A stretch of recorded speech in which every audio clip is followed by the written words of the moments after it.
Hello there, ladies and gentlemen. This is EBC World, the voice of Pan-Africanism, coming to you live from Addis Ababa, Ethiopia. I'm your host, Binyam Alamayo, along with my analyst and co-host, Sintayo Tamrat. We're also joined here in the studio by members of the entire technical crew. Once again, please do stay with us. I'm here with the weekly Viewpoint, your weekly gateway to trending topics here in Ethiopia, the Horn of Africa, the entire continent and beyond. And as usual, we'll be treating two major stories which have been developing beginning the end of the previous week and have been unfolding till now. And so we'll be devoting our time. Please do stay with us. Once again, very warm welcome, Cindy. Thank you, Binyam. All right, so without further ado, let me now cut to the chase and introduce the two topics. So we'll be talking during the first half of this show regarding the Premier's or Prime Minister Abiy Ahmed's speech during the Black Lion aerial show conducted last Saturday in Bishoftu, some 38 kilometers southeast of Addis Ababa, where the Air Force's 90th anniversary was warmly celebrated. So we'll be talking about what he meant when he said security, Ethiopia's military prowess, and the need to build a military capability together with security in the Horn of Africa and beyond. Also, during the second part of this show, we'll be devoting some time to a discussion of Ethiopia's push for access to the Red Sea. So let me now cut to the chase and invite Sinte to shed some light on Prime Minister Abiy Ahmed's speech, particularly through the lens of national sovereignty and modern military capability. The podium is yours, Sinte. Okay. So, Bini, as you have just mentioned, this week the Premier addressed the 90th commemoration of the Ethiopian Air Force establishment and also the Black Lion Air Show, which was held in partnership with other countries. I mean, just some other countries have participated. Some major global actors participated with this air show.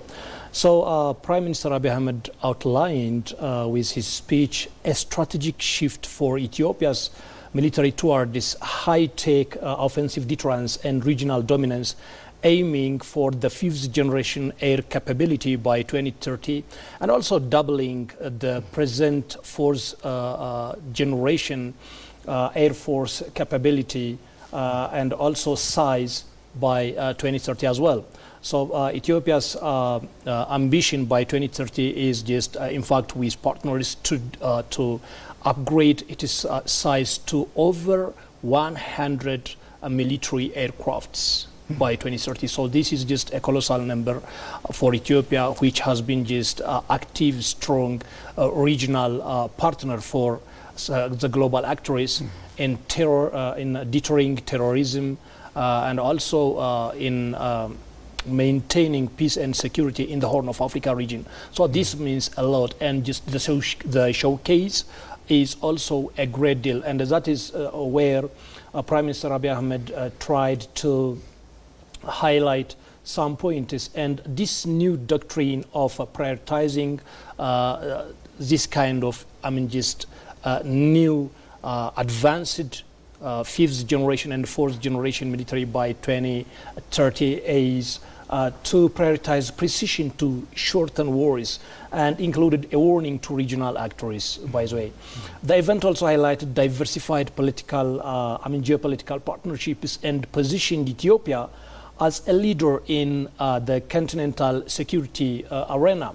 So Prime Minister Abiy Ahmed's speech is a reassertion of national sovereignty and strategic autonomy. It highlights a firm sovereignty statement rooted in Ethiopia's historical self-image as independent, never subjugated, free state.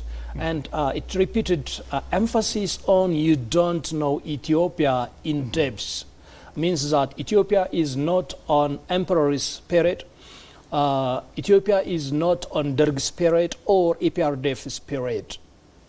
It is in none of these regimes. Ethiopia is currently with advanced military technology, capabilities as well, And also the Ethiopian Air Force as well is with some sort of military size and capability becoming stronger and stronger. So this is just what Abiy would like to say. Some countries may understand Ethiopia as if it is just on MiG-29, okay, so or MiG-21. So this is just what Abiy would like to just reflect on saying or just addressing Ethiopia's military capability. So it is just a clear message to some countries who think so, and the maneuvering as well as the military, the Air Force show has a clear message to these countries who has tried, even recently, have tried to do some harm against Ethiopian national interest. Typically, accessing or regaining the Red Sea, and also arming some armed groups here in Ethiopia. So sovereignty is framed as non-negotiable and self-defended, not outsourced to external security arrangements, as Prime Minister said. So he also highlighted that warnings to friends and foes function as a deterrence through clarity. It's not through aggression. So the core message is Ethiopian sovereignty is inherited from history, past deeds through generations, but actively defended in the present time.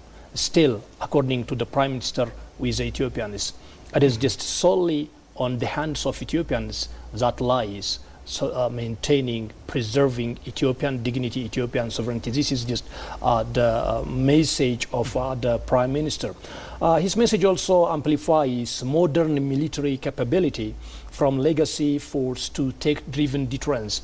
When the premier says the Ethiopian Air Force will be doubled with fourth generation size and capability, as well as it will also join the fifth generation Air Force capabilities. He is just emphasizing that Ethiopia's military power around technology, professionalism, and future readiness, not in numbers or legacy repetition, but also advanced technology as well. So the push toward, as I mentioned, fifth generation air combat capability by 2030 elevates Ethiopia's strategic standing with Africa and the Horn. So references to advanced platforms versus outdated systems highlights, like I mentioned so far, the MiG-21 or the MiG-29. They highlight air power as central to modern defense, deterrence, and rapid response. So emphasis on training and human capital also underscores modernization as institutional transformation of the Ethiopian Air Force and in general the Ethiopian security apparatus. Military strength is framed as a tool for preserving sovereignty, national pride, and development, according to the Premier's speech. Binyam, this is what I can say. Okay, that was quite revealing, Sunday. So let me now devote some time to talk about the security and peace aspects of the PM speech delivered during the Black Lion show last Saturday. So there's an interesting link between security and your military capability. Now, security is seen as a strength. It's your foundation of stability. For some people, it might look like when you talk about military strength, 5G or 4G modern equipment, aircraft, and building your military prowess, it might look like Ethiopia might be expansionist. But he was saying, no, that's not the case. In fact, this is a preventive measure to make sure that we don't expand, we maintain our neutrality, but the strength we're building now helps us maintain our position in the Horn of Africa as a peace-loving nation. So once you have this military capability, you can be certain that if anything happens, you don't remain vulnerable. But if you don't build your military prowess and remain vulnerable, that's the source of your instability. Because something comes, you're already vulnerable, you have soft spots, so it's easy for the enemy. You become an easy target for attack. That's how he was framing it. So your security is the source of your stability. That's the case for Ethiopia, the foundation of your stability. So defense readiness, when Ethiopia builds all this modern aircraft, equipment, and expands in the skies, as it did for the last 9 decades of the Air Force's existence, what it means is that this is directly linked to economic growth, industrialization, tourism, because we're talking about a stable state, one that is ready for anything, but one that maintains its peace and security. And when you have these, your priorities are the growth, the industrialization, whatever the country needs to prop up its development. That's what he was saying. So your strength is the protector of national progress and not a burden or development. This is the Air Force's current position. Now, and in the future, external pressure and challenge are mostly seen as burdens or obstacles. The PM was portraying a very different image. He was saying that these are drivers of acceleration, not obstacles. Whenever you're attacked, whenever you're provoked, it means you're tested, but you prove how worth you are for anyone who dares violate your territorial integrity and your national space. So security in this case is portrayed as a collective national responsibility, not for certain institutions, but for every state, including the citizens. The very citizens are also burdened with the responsibility of making sure that Ethiopia remains secure in whatever way they can pitch in, contribute. Also, Ethiopia's posture is cooperative with its friends, with its allies, partners, but it remains firm as far as its adversaries are concerned. Ethiopia wishes to remain a peace-loving, neutral state that extends its hand to partners, but when it comes to its core national values and interests, it remains uncompromising. That's how it was. Ethiopia's position was portrayed. So, in conclusion, let me say that seen through strictly Ethiocentric lens, the PM's Black Lion aerial show speech was more about the strategic signaling of the Air Force and not about a military spectacle. What happened on Saturday, the shows, the cooperation with other countries must be seen through diplomacy, through military, and mostly with a strategic point of view. What do we mean by that? That's what we'll be delving into later on. So Ethiopia's self-perception as a sovereign, rising African power is seen through the PM's speech, modernizing its defenses not pervasively, but to remain a neutral and peace-loving state. That way, it remains a peace-loving nation with peace, development, and national choices remain its own. And its sovereignty is defended by capability, peace is sustained by preparedness, and development is protected by strength. That's the message as far as Prime Minister Abiy Ahmed was concerned.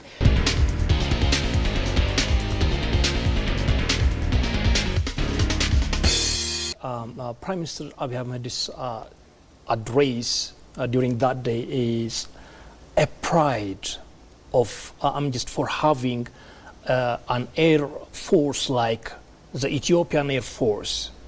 For example, the Ethiopian Airlines is a big pride, not only for Ethiopia, but for the continent as well. You see? So Ethiopian Air Force is a regional pride, a continental pride, what Abiy Ahmed is trying to make by 2030. You see? So I'm really just proud of watching that maneuvering, that show in the Ethiopian sky, and also just a kind of partnership or cooperation or alliance, I can say, with the United Arab Emirates, Morocco, the Russia, the Czechia, and so on, okay? So it is just a great deal to Ethiopia's national pride and for Africa having such a power in the South-South cooperation spirit. And another point is that now it is evident that the, Ethiopian government is working more and aggressively on accessing the sea for a naval base as well. You see? So naval bases are always just supported by air forces and modern air forces as well. So modernizing the air force is also part of just having the naval base for Ethiopia. So this is what Ethiopia has been doing and will continue to do and achieve by 2030. See, this is what I would like to add. Okay. With that, ladies and gentlemen, we're still on EBC World, the voice of Pan-Africanism, coming to you live from Addis Ababa, Ethiopia. This is the weekly Viewpoint, your weekly gateway to trending topics here in Ethiopia, Africa, and beyond. So still staying on the 90th anniversary of the Ethiopian Air Force, there was this Black Lion aerial show conducted last Saturday. And some nations, some of Ethiopia's partners, such as the UAE, Morocco, the Czech Republic, Russia, were here conducting the military display with Ethiopia. So this multinational aerial show is seen in different lights. For us, let's dwell into what it means, this multinational aerial show, when seen through a strategic lens for Ethiopia, diplomacy, military cooperation, beyond the spectacle, you know. What particular message does it portray? Okay, towards this end? There are just 2 points. The first one is the aerial show, the Black Lion aerial Air Force show, and the second point is also the 2026 aviation Expo. Expo. Sure. So there are 2 points, and with the aerial show, yes, the countries you have mentioned have come and joined the Ethiopian Air Force, and for the Expo, the 2026 aviation Expo, some other countries from across Africa and from the global aviation leaders have also participated here. So for diplomacy, yes, that counts a lot. But for the air show, Bini, for me, the multinational participation amplified the event's geopolitical resonance. Why? The United Arab Emirates force deployed F-16 fighting Falcons and Mirage 2000 jets for formation flyovers and simulated combat demos, highlighting interoperability with the Ethiopian Air Force's fleet. And Morocco contributed F-16s, enjoined precision strikes, emphasizing shared training protocols. And the Russian elite Russian Knights aerobatic team performed high-G maneuvers in Su-35 flankers. By the way, these Su-35 flankers are also just in Ethiopia. Yes, it coincides with Ethiopia's recent acquisition of these advanced fighters to replace the aging Su-27. So the Czech Republic showcased Gripen fighters and attack trainers, focusing on maintenance and pilot training simulations.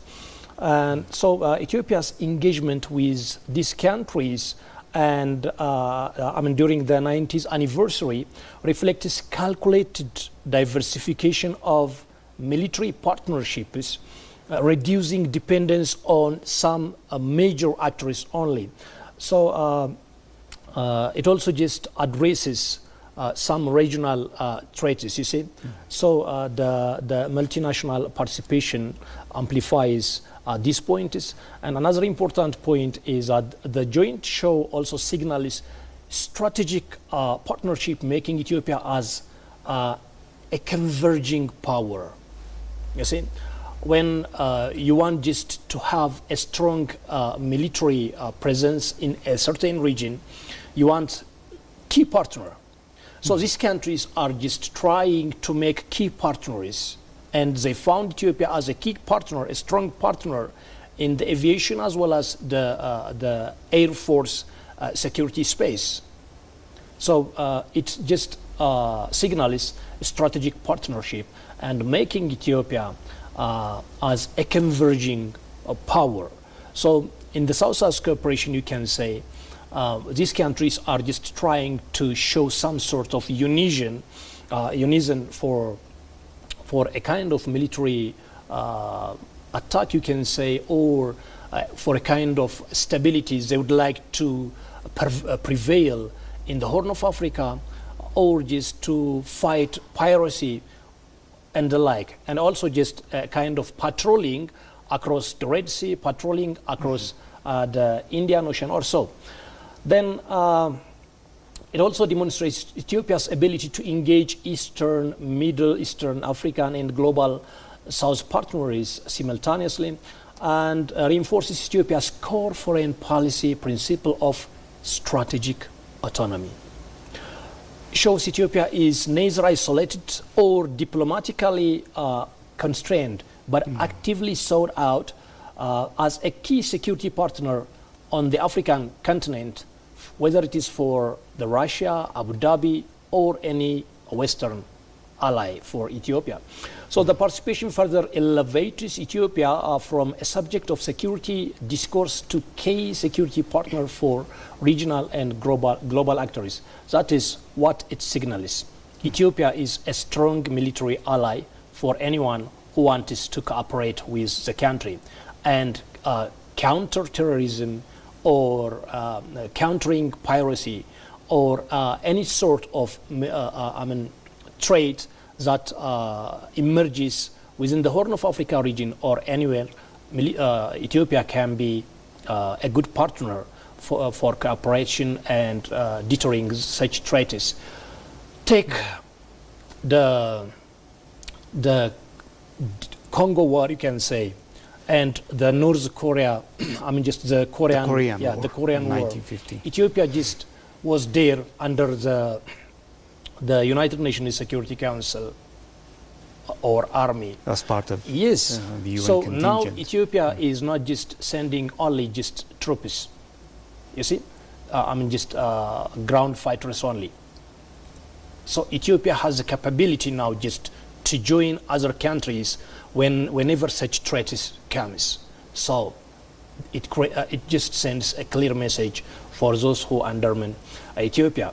Then military interoperability is another point of the participation of these regional actors.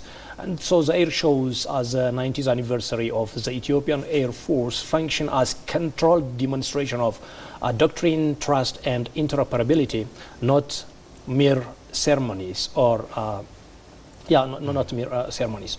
So participation by forces with distinct doctrines signals Ethiopia's intent to learn across diverse systems, benchmark modernization against multiple standards, and build interoperability without dependency. And it is also deterrence through visibility, not provocation, as you have just mentioned earlier. So a multinational presence enhances deterrence through visibility and connectivity, not militarized posturing. You see, now Ethiopia has just showcased what it has. The military capability through its air force. You see? So this capability has not led Ethiopia just to provoke any state, as Prime Minister Abiy Ahmed just repeatedly said, as well as the history of Ethiopia tells us. Ethiopia does not provoke any state, any neighboring state. you see, despite having capabilities, but just trying to solve issues peacefully, diplomatically, and so on. So it's just signals that Ethiopia is engaged, observed, and also supported by capable air forces, like we have just witnessed the previous week. These are just the points I would like to mention, and I may just add some points later, Biniam. Okay, so this multinational participation in such an aerial maneuver and show signals Ethiopia as a nation which remains peace-loving and cooperative, but one that maintains its neutrality. The fact that you performed all these aerial maneuvers and shows does not mean that you ally necessarily with these countries, but it's just that Ethiopia remains open to anyone who seeks to partner with it, who seeks to extend a welcoming hand, cooperate in any endeavors. That's what it really means. And so beyond a ceremonial diplomacy, it layered strategic act, and it wasn't just a military show. It went beyond that. There's a statement of geopolitical relevance in what happened on Saturday, because a country confident enough to host many nations, dependent on none, and visible enough to shape the shifting security environment in the Horn of Africa and beyond. That's what happened.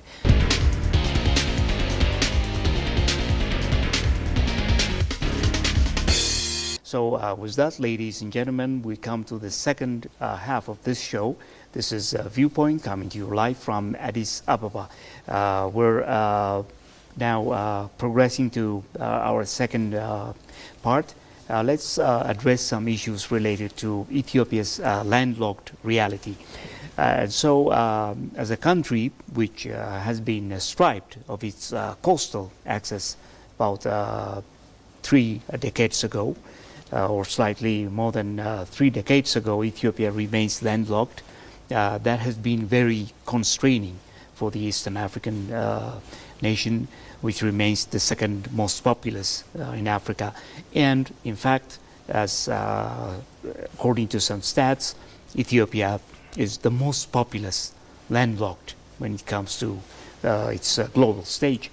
And so there's a heavy dependence on external ports. That's what is constraining Ethiopia's landlocked status. Means it has to remain dependent on some other means of gaining port for your external trade, which is burgeoning time to time, because we're talking about a growing economy, one of the fastest in Africa, and remember, one that seeks to become the fastest in Africa come 2036. So that means there's a structural and economic security constraint for the country. Over 90% of its maritime trade goes through external ports, primarily Djibouti, as of this moment. And this dependence creates 3 key vulnerabilities. First is the economic exposure, because there's high port fee for Ethiopia, transit costs, congestion, some other bottlenecks as well. There's also strategic fragility, because we're talking about the Horn of Africa that remains one of the most vulnerable. And there's lots of geopolitical interests by other powers. So as a key player in the geopolitical context of the Horn of Africa, Ethiopia remains vulnerable as far as its quest for a coastal access is not resolved. So reliance on a single corridor exposes Ethiopia. That's what it means. Also, there's sovereignty implications. As far as you don't own coastal lines and coastal outlets, there's full dependence on external gateways that limits your national control over access to global corridors, markets, which Ethiopia seeks to become without ensuring that you have a gateway to external markets, global markets. Your dream to become the biggest in Africa is still constrained. So that's what makes the push or the drive to sea access quite a national priority still now. Ethiopia's sea access push is corrective. It's not revisionist because it used to own it. It's just a matter of correcting the wrongs. Sea access as an economic enabler, because when we have that sea access, it means access, not ownership, is a distinction often misunderstood. The core objectives include for Ethiopia a guaranteed and predictable maritime access, also diversification of ports, instead of relying just on one, which for 3 decades was your only gateway. You have other means. That's what Ethiopia seeks this time around. Also long-term commercial and logistics security for Ethiopia. There's economic sovereignty, which now depends on supply chain security. That's what it all means for Ethiopia. So in case you have a couple of other points to add on this one, let me pass the buck to you. Well, Bini, what in fact I would like just to mention are just 2 points, and these are just regional geopolitical sensitivity as well as Ethiopia's interest, which can be expressed like accessing the sea without destabilization. As you know, just the Horn of Africa region is just a very populous and fragile neighborhood. I say. So it is just full of conflict. We can see what's happening in Sudan, what's happening in South Sudan, what's happening in Somalia with the case of Al-Shabaab and more places. So it is highly vulnerable and for conflict and it is also intense, a region of intense sovereignty concerns among coastal states. And historical mistrust over borders and identity is also what's manifested in the region. Heavy involvement of external powers along the coastal line of the Red Sea and the other side of the Red Sea. This is also another manifestation of the region, the Horn of Africa region, I can say, and this points are really a threat to Ethiopia. And also there are interests from the other side that deter Ethiopia from accessing the Red Sea. But the vulnerable situation is in the Horn of Africa region. The domestic context of Ethiopia, the growth, the economic growth, the population growth, and the sovereignty issue, the national interest related with the sea and the two waters, I can say, makes Ethiopia vulnerable if it does not just access the Red Sea. So any Ethiopian move toward the sea has been just magnified and politicized so far. But the case is that Ethiopia wants to access it without destabilizing the region. And Ethiopia is just very cautious to avoid any triggering anxiety or expansionist narratives from countries, let me say, Cairo and Asmara. And Ethiopia stresses just peaceful negotiation, mutual benefit, and regional stability. These are the core principles or premises of Ethiopia's access to the Red Sea. And Ethiopia seeks just balancing national necessity and regional peace. Sea access is a national necessity for Ethiopia from the various points that I have mentioned so far regarding the domestic and the entire Horn of Africa region context. And regional peace is a strategic imperative for Ethiopia. Whether you have access to the sea or not, if your region is, your neighbors are not okay, if they are not stable, that instability comes to you, to your home. So growth will be deterred.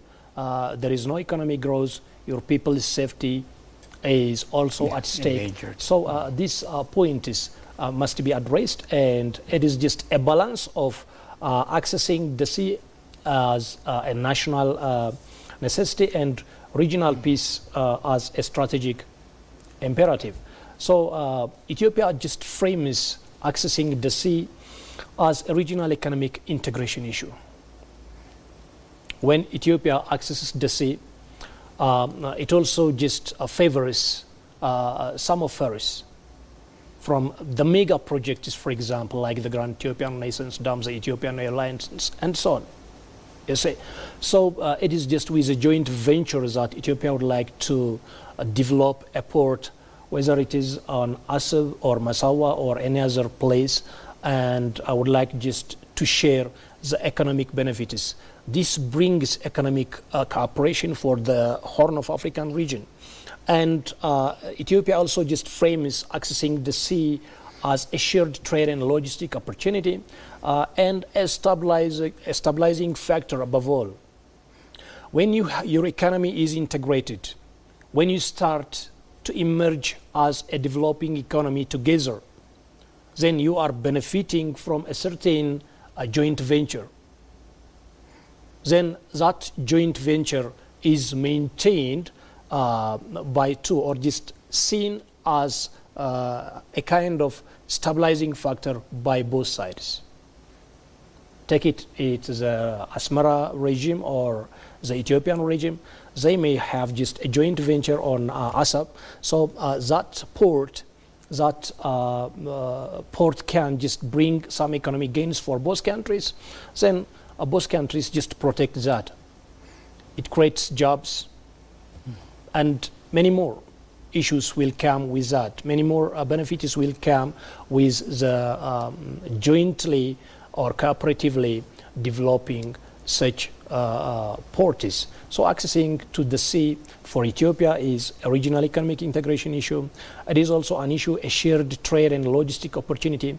Above all, it is a stabilizing factor if managed just properly and with a win-win approach.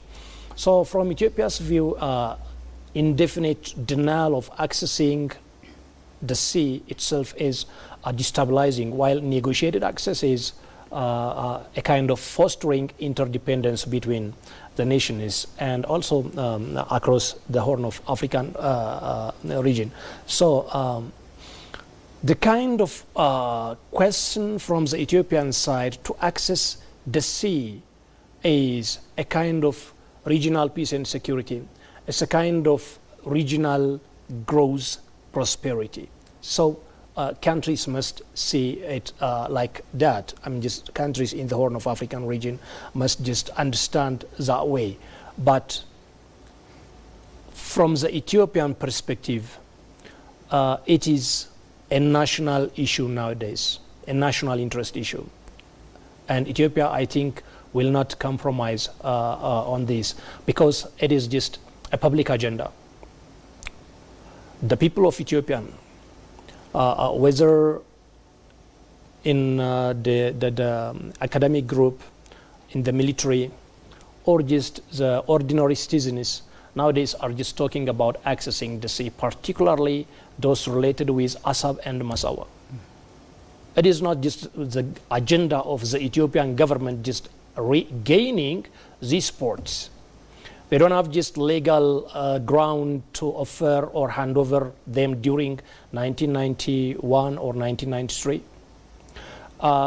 They don't have any negotiation documents.